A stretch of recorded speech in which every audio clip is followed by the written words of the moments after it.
The Sound Machine. Roald Dahl. It was a warm summer evening, and Klausner walked quickly through the front gate, and around the side of the house, and into the garden at the back. He went on down the garden until he came to a wooden shed, and he unlocked the door, went inside, and closed the door behind him. The interior of the shed was an unpainted room. Against one wall, on the left, there was a long wooden workbench, and on it, among a littering of wires and batteries and small sharp tools, there stood a black box about 3 feet long, the shape of a child's coffin. Klausner moved across the room to the box. The top of the box was open, and he bent down and began to poke and peer inside it among a mass of different colored wires and silver tubes. He picked up a piece of paper that lay beside the box, studied it carefully, put it down, peered inside the box, and started running his fingers along the wires, tugging gently at them to test the connections, glancing back at the paper, then into the box, then at the paper again, checking each wire. He did this for perhaps an hour. Then he put a hand around to the front of the box where there were 3 dials, and he began to twiddle them, watching at the same time the movement of the mechanism inside the box. All the while he kept speaking softly to himself, nodding his head, smiling sometimes, his hands always moving, the fingers moving swiftly, deftly, inside the box, his mouth twisting into curious shapes when a thing was delicate or difficult to do, saying, yes, yes, and now this one. Yes. Yes. But is this right? Is it where's my diagram? Ah, yes. Of course. Yes. Yes, yes. That's right. And now. Good. Good. Yes, yes, yes, yes. His concentration was intense, his movements were quick. There was an air of urgency about the way he worked, of breathlessness, of strong suppressed excitement. Suddenly he heard footsteps on the gravel path outside, and he straightened and turned swiftly as the door opened and a tall man came in. It was Scott. It was only Scott, the doctor. Well, the doctor said. So, this is where you hide yourself in the evenings. Hello, Scott, Klausner said. I happened to be passing, the doctor told him, so I dropped in to see how you were. There was no one in the house, so I came on down here. How's that throat of yours been behaving? It's all right. It's fine. Now I'm here, I might as well have a look at it. Please don't trouble. I'm quite cured. I'm fine.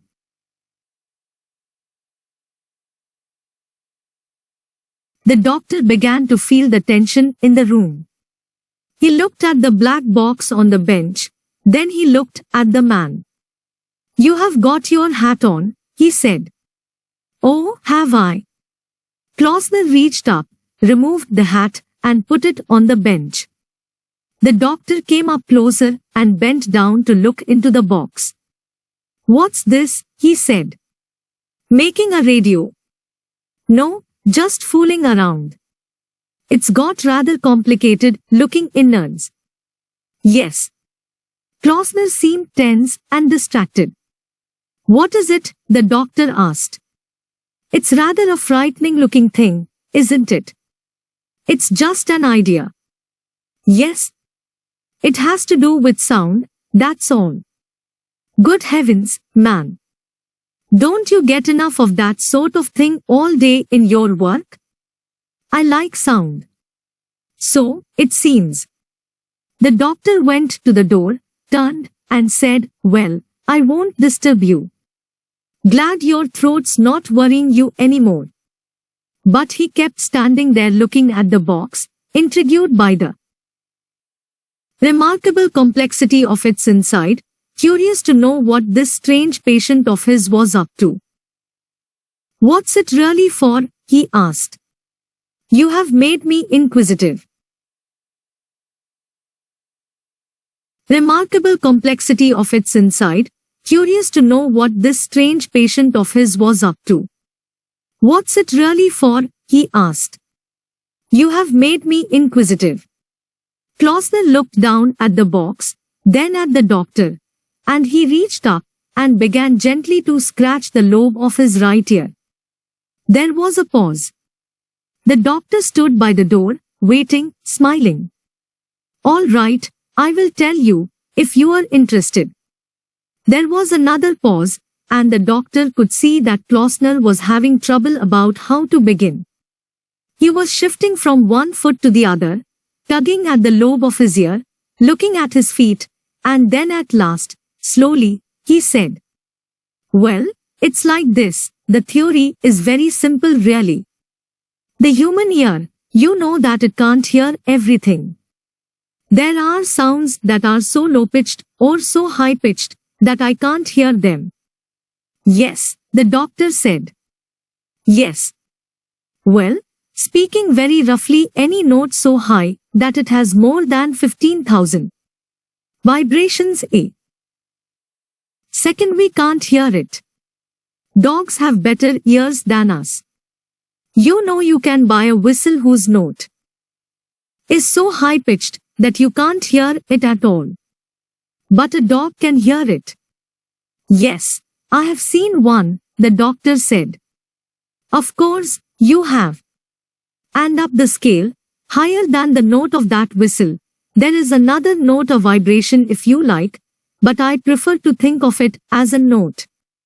You can't hear that one either. And above that there is another and another rising right up the scale forever and ever and ever, an endless succession of notes, an infinity of notes. There is a note if only our ears could hear it, so high that it vibrates 1,000,000 times a second, and another 1,000,000 times as high as that, and on, higher and higher, as far as numbers go, which is infinity, eternity, beyond the stars." Klausner was becoming more animated every moment. He was a frail man, nervous and twitchy, with always moving hands. His large head inclined towards his left shoulder, as though his neck were not quite strong enough to support it rigidly. His face was smooth and pale, almost white, and the pale grey eyes that blinked and peered from behind a pair of steel spectacles were bewildered, unfocused, remote. He was a frail, nervous, twitchy little man, a moth of a man, dreamy and distracted, suddenly fluttering and animated. And now the doctor, looking at that strange pale face and those pale grey eyes, felt that somehow there was about this little person a quality of distance, of immense immeasurable distance, as though the mind were far away from where the body was. The doctor waited for him to go on. Klausner sighed and clasped his hands tightly together. "I believe," he said, speaking more slowly now, "that there is a whole world of sound about us all the time that we cannot hear.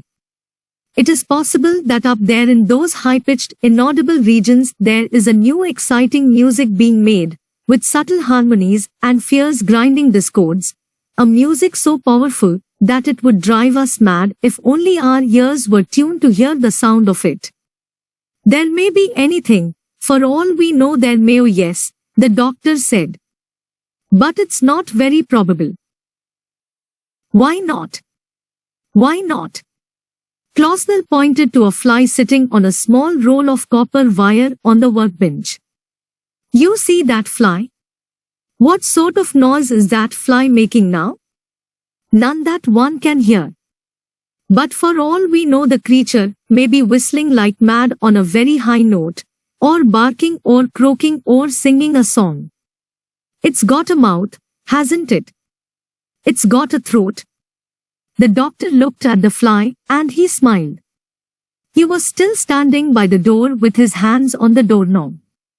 "Well," he said, So, you're going to check up on that? Some time ago, Klausner said. I made a simple instrument that proved to me the existence of many odd inaudible sounds. Often, I have sat and watched the needle of my instrument recording the presence of sound vibrations in the air when I myself could hear nothing. Smiled. He was still standing by the door with his hands on the doorknob. Well, he said. So, you're going to check up on that? Some time ago, Klausner said. I made a simple instrument that proved to me the existence of many odd inaudible sounds. Often, I have sat and watched the needle of my instrument recording the presence of sound vibrations in the air when I myself could hear nothing. And those are the sounds I want to listen to. I want to know where they come from and who or what is making them. And that machine on the table there, the doctor said, is that going to allow you to hear these noises? It may. Who knows? So far, I have had no luck. But I have made some changes in it, and tonight I'm ready for another trial. This machine, he said, touching it with his hands, is designed to pick up sound vibrations that are too high-pitched for reception by the human ear, and to convert them to a scale of audible tones. I tune it in, almost like a radio. How do you mean? It isn't complicated. Say I wish to listen to the squeak of a bat. That's a fairly high-pitched sound, about 30,000 vibrations a second. The average human ear can't quite hear it. Now, if there were a bat flying around this room, and I tuned in to 30,000 on my machine, I would hear the squeaking of that bat very clearly. I would even hear the correct note F sharp, or B flat, or whatever it might be, but merely at a much lower pitch. Don't you understand? Squeaking of that bat very clearly. The doctor looked at the long, black coffin box. And you're going to try it tonight? Yes. Well, I wish you luck. He glanced at his watch. My goodness, he said. I must fly. Goodbye, and thank you for telling me. I must call again sometime and find out what happened. The doctor went out and closed the door behind him. For a while longer, Klausner fussed about with the wires in the black box. Then he straightened up and in a soft, excited whisper said, Now we will try again. We will take it out into the garden this time. And then perhaps the reception will be better. Lift it up now, carefully. Oh, my God, it's heavy. He carried the box to the door, found that he couldn't open the door without putting it down, carried it back, put it on the bench, opened the door, and then carried it with some difficulty into the garden. He placed the box carefully on a small wooden table that stood on the lawn. He returned to the shed and fetched a pair of earphones. He plugged the wire connections from the earphones into the machine and put the earphones over his ears. The movements of his hands were quick and precise. He was excited and breathed loudly and quickly through his mouth. He kept on talking to himself with little words of comfort and encouragement, as though he were afraid that the machine might not work, and afraid also of what might happen if it did. He stood there in the garden beside the wooden table, so pale, small and thin that he looked like an ancient, consumptive, bespectacled child. The sun had gone down. There was no wind, no sound at all. From where he stood, he could see over a low fence into the next garden, and there was a woman walking down the garden with a flower basket on her arm. He watched her for a while without thinking about her at all. Then he turned to the box on the table and pressed a switch on its front. He put his left hand on the volume control and his right hand on the knob that moved a needle across a large central dial, like the wavelength dial of a radio. The dial was marked with many numbers, in a series of bands, starting at 15,000 and going on up to 1 million. And now he was bending forward over the machine. His head was cocked to one side in a tense, listening attitude. His right hand was beginning to turn the knob. The needle was traveling slowly across the dial, so slowly he could hardly see it move, and in the earphones, he could hear a faint, spasmodic crackling. Behind this crackling sound, he could hear a distant humming tone, which was the noise of the machine itself, but that was all. As he listened, he became conscious of a curious sensation, a feeling that his ears were stretching out away from his head, that each ear was connected to his head by a thin stiff wire, like a tentacle, and that the wires were lengthening, that the ears were going up and up towards a secret and forbidden territory, a dangerous ultrasonic region where ears had never been before and had no right to be. The little needle crept slowly across the dial, and suddenly he heard a shriek, a frightful piercing shriek, and he jumped and dropped his hands, catching hold of the edge of the table. He stared around him, as if expecting to see the person who had shrieked. There was no one in sight except the woman in the garden next door, and it was certainly not she. She was bending down, cutting yellow roses and putting them in her basket. Yellow roses and putting them in her basket. Again, it came a throatless, inhuman shriek, sharp and short, very clear and cold. The note itself possessed a minor, metallic quality that he had never heard before. Klausner looked around him, searching instinctively for the source of the noise. The woman next door was the only living thing in sight. He saw her reach down, take a rose stem in the fingers of one hand, and snip the stem with a pair of scissors. Again, he heard the scream. It came at the exact moment when the rose stem was cut. At this point, the woman straightened up, put the scissors in the basket with the roses and turned to walk away. "Mrs. Saunders!" Klausner shouted, his voice shrill with excitement. "Oh, Mrs. Saunders!"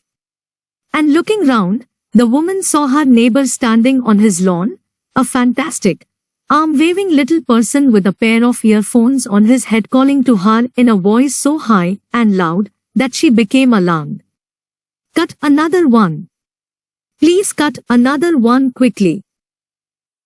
She stood still, staring at him. "Why, Mr. Klausner," she said. "What's the matter?" "Please do as I ask," he said. "Cut just one more rose." Mrs. Saunders had always believed her neighbor to be a rather peculiar person. Now it seemed that he had gone completely crazy.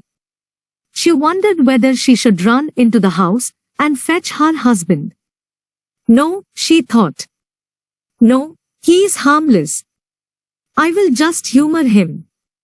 "Certainly, Mr. Klausner, if you like," she said. She took her scissors from the basket, bent down, and snipped another rose.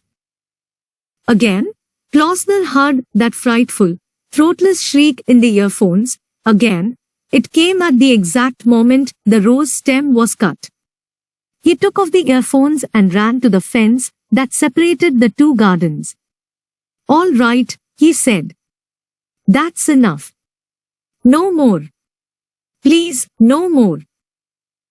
The woman stood there, a yellow rose in one hand, clippers in the other, looking at him.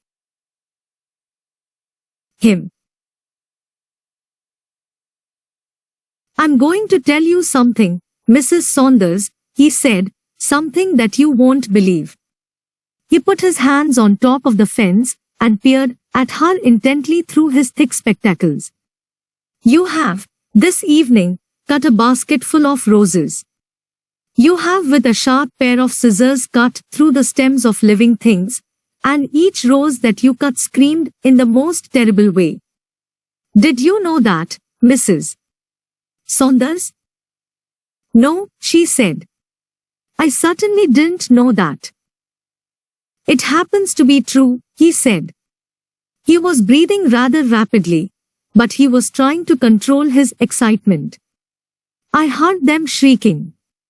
Each time you cut one, I heard the cry of pain. A very high-pitched sound, approximately 132,000 vibrations a second. You couldn't possibly have heard it yourself.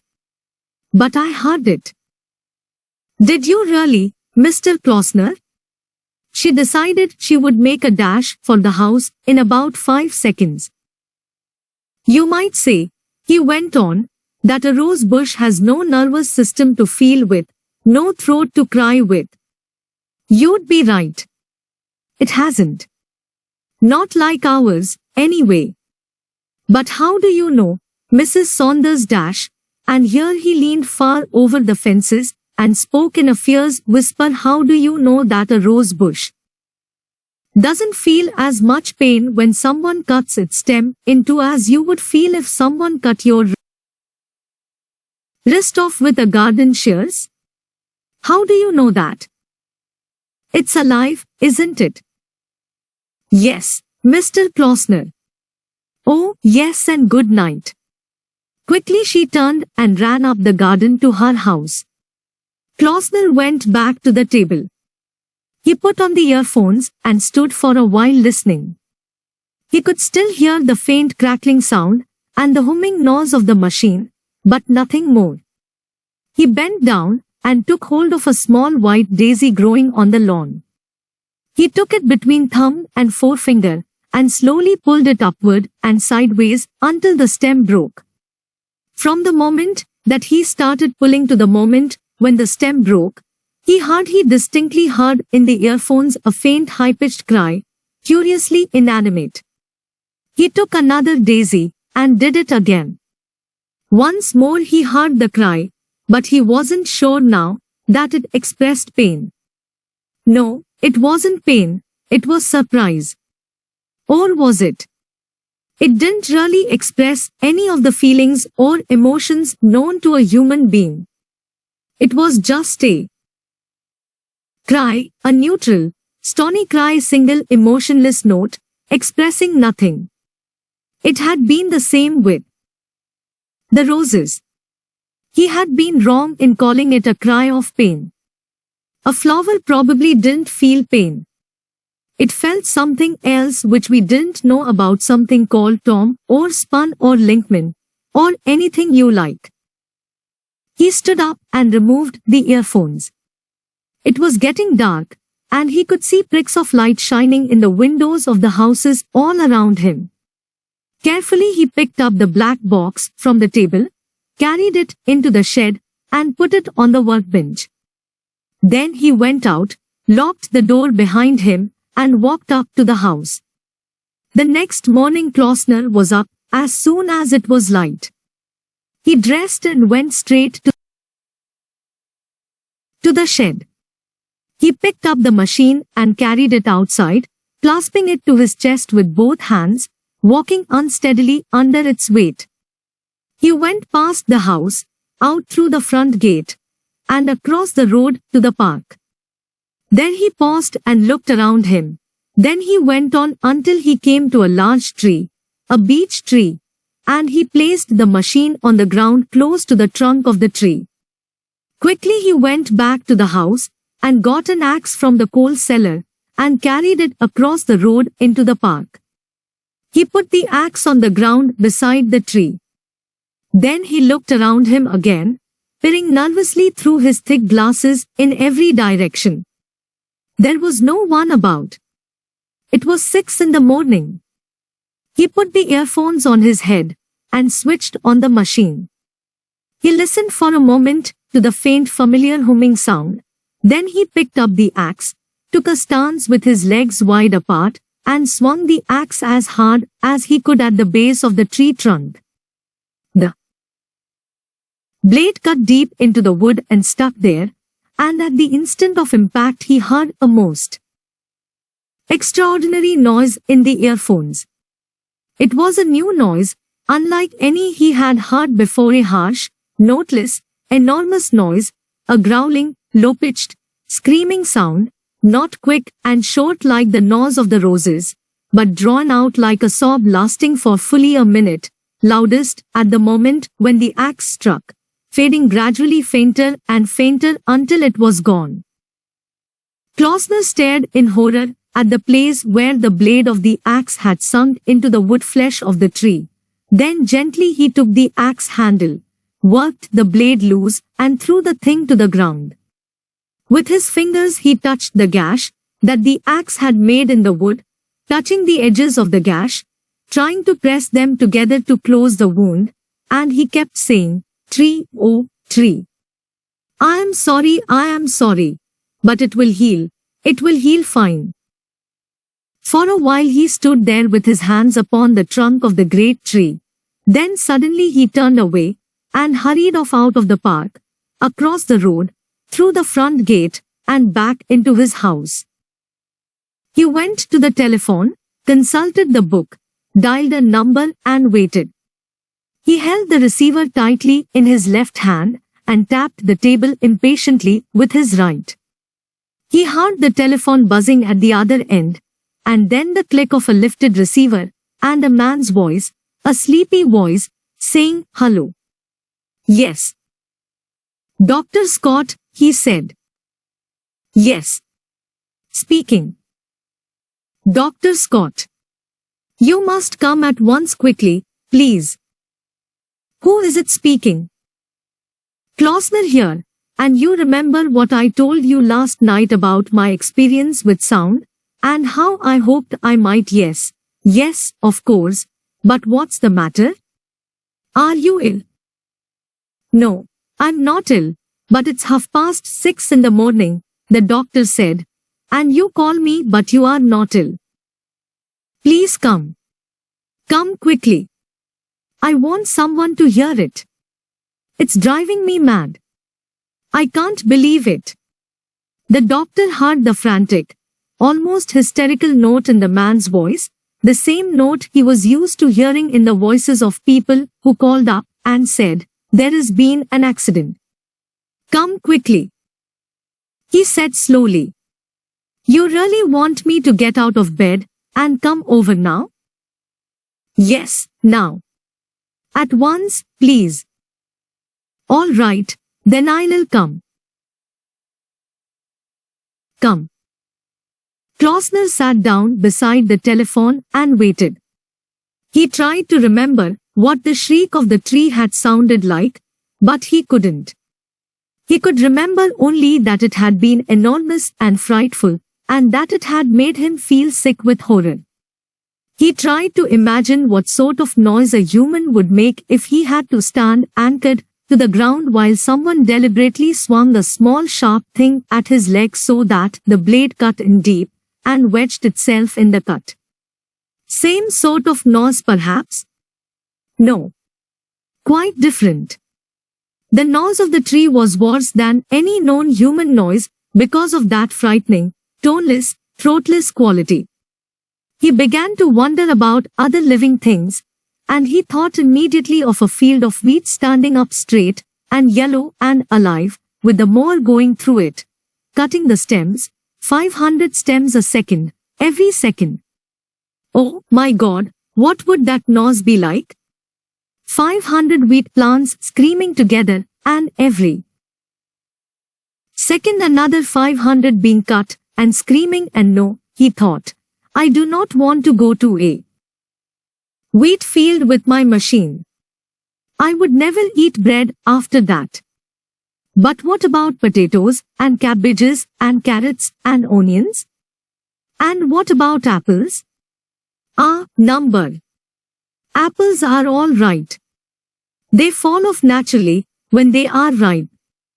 Apples are all right if you let them fall off instead of tearing them from the tree branch. But not vegetables. Not a potato, for example. A potato would surely shriek. So would a carrot, and an onion, and a cabbage. He heard the click of the front gate latch, and he jumped up, and went out, and saw the tall doctor coming down the path, little black bag in hand. "Well," the doctor said. "Well, what's all the trouble?" "Come with me, doctor. I want you to hear it. I called you because you're the only one I have told. It's over the road in the park. Will you come now?" The doctor looked at him. He seemed calmer now. There was no sign of madness or hysteria. He was merely disturbed and excited. He went across the road into the park, and Klausner led the way to the great beech tree at the foot of which stood the long black coffin box of the machine and the axe. "Why did you bring it out here?" the doctor asked. "I wanted a tree. There aren't any big trees in the garden." "And why the axe?" "You'll see in a moment. But now please put on these earphones and listen. Listen carefully and tell me afterwards precisely what you hear. I want to make quite sure." The doctor smiled and took the earphones and put them over his ears. Klausner bent down and flicked the switch on the panel of the machine. Then he picked up the axe and took his stance with his legs apart, ready to swing. For a moment he paused. "Can you hear anything?" he said to the doctor. "Can I what?" "Can you hear anything?" "Just a humming noise." Klausner stood there with the axe in his hands trying to bring himself to swing, but the thought of the noise that the tree would make made him pause. He again. "What are you waiting for?" the doctor asked. "Nothing," Klausner answered, and then lifted the axe and swung it at the tree. And as he swung, he thought he could swear he felt a movement of the ground on which he stood. He felt a slight shifting of the earth beneath his feet, as though the roots of the tree were moving underneath the soil, but it was too late to check the blow, and the axe blade struck the tree, and wedged deep into the wood. At that moment, high overhead, there was the cracking sound of wood splintering and the swishing sound of leaves brushing against other leaves, and they both looked up, and the doctor cried, "Watch out! Run, man! Quickly, run!"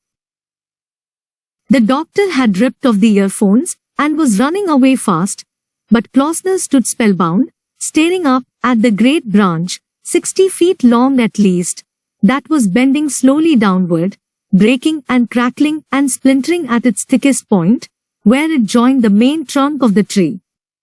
The branch came crashing down, and Klausner leapt aside just in time. It fell upon the machine and smashed it into pieces. "Great heavens!" shouted the doctor as he came running back. "That was a near one. Jay thought it had got you." Klausner was staring at the tree. His large head was leaning to one side, and upon his smooth white face there was a tense, horrified expression. Slowly he walked up to the tree, and gently he prized the blade loose from the trunk. "Trunk. Did you hear it?" he said, turning to the doctor. His voice was barely audible. The doctor was still out of breath from running and the excitement. "Hear what?" "In the earphones." "Did you hear anything when the axe struck?" The doctor began to rub the back of his neck.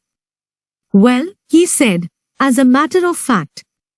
He paused and frowned and bit his lower lip. "No, I'm not sure. I couldn't be sure. I don't suppose I had the earphones on for more than a second after the axe struck." Yes, but what did you hear?" "I don't know," the doctor said. "I don't know what I heard. Probably the noise of the branch breaking. He was speaking rapidly, rather irritably. What did it sound like? Klausner leaned forward slightly, staring hard at the doctor. Exactly what did it sound like? Oh hell, the doctor said. I really don't know. I was more interested in getting out of the way. Let's leave it. Dr. Scott, what did it sound like? For God's sake, how could I tell? What with half the tree falling on me and having to run for my life? The doctor certainly seemed nervous. Klausner had sensed it now. He stood quite still, staring at the doctor, and for fully half a minute he didn't speak. The doctor moved his feet, shrugged his shoulders, and half turned to go. Well, he said, we would better get back. Look, said the little man, and now his smooth white face became suddenly suffused with color. Look, he said, you stitch this up. He pointed to the last gash that the axe had made in the tree trunk. You stitch this up quickly. Don't be silly, the doctor said. You do as I say. Stitch it up. Klausner was gripping the axe handle and he spoke softly, in a curious, almost a threatening tone. Don't be silly, the doctor said. I can't stitch through wood. Come on. Let's get back. So you can't stitch through wood? No, of course not. Not. Have you got any iodine in your bag? What if I have? Then paint the cut with iodine. It'll sting, but that can't be helped. Now look, the doctor said, and again he turned as if to go. Let's not be ridiculous. Let's get back to the house and then paint the cut with iodine. The doctor hesitated. He saw Klausner's hands tightening on the handle of the axe. He decided that his only alternative was to run away, fast, and he certainly wasn't going to do that. All right, he said. I will paint it with iodine. He got his black bag, which was lying on the grass about 10 yards away, opened it, and took out a bottle of iodine and some cotton wool. He went up to the tree trunk, uncorked the bottle, tipped some of the iodine onto the cotton wool, bent down, and began to dab it into the cut. He kept one eye on Klausner, who was standing motionless with the axe in his hands, watching him. Make sure you get it right in. Yes, the doctor said. Now do the other one, the one just above it. The doctor did as he was told. There you are, he said. It's done. He straightened up and surveyed his work in a very serious manner. That should do nicely. Klausner came closer and gravely examined the two wounds. Yes, he said, nodding his huge head slowly up and down. Yes, that will do nicely. He stepped back a pace. You'll come and look at them again tomorrow. Oh, yes, the doctor said. Of course. And put some more iodine on? If necessary, yes. Thank you, doctor, Klausner said, and he nodded his head again, and he dropped the axe, and all at once he smiled, a wild, excited smile, and quickly the doctor went over to him, and gently he took him by the arm, and he said, Come on, we must go now.